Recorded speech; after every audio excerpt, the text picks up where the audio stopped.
प्रभाग 9 मधून आज शेतकरी कामगार पक्ष, शिवसेना, महाविकास आघाडीच्या उमेदवारांनी अर्ज भरलेले आहेत, तर काय सांगाल?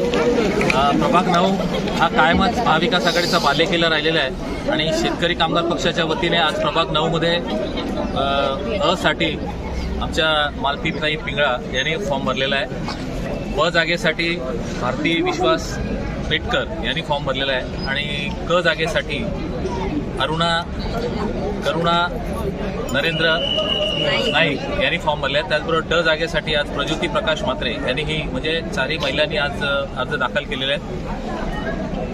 आणि हा प्रभाग हा सातत्याने शेतकरी कामगार पक्ष आणि महाविकास आघाडीच्या बरोबर राहिलेला आहे आणि या प्रभागामध्ये आमची विजय हे निश्चित या निमित्तानं आम्हाला वाटतं. कोणत्या विकासाच्या मुद्द्यावर ही निवडणूक लढवत आहात?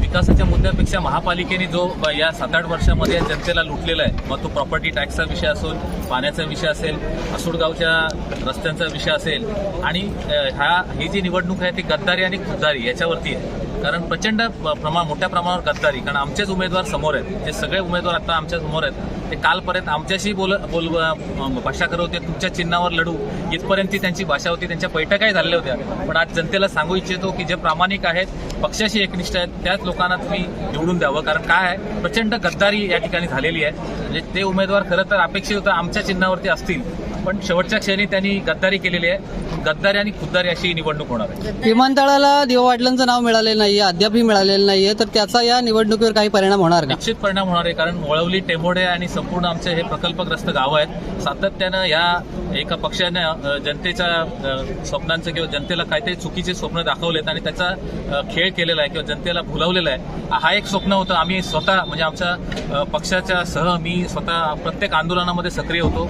स्वर्गीय लोकनेते दिवा पाटील साहेब यांचा अतिशय सक्रिय कार्यकर्ता म्हणून माझा या विभागामध्येही नावलौकिक आहे.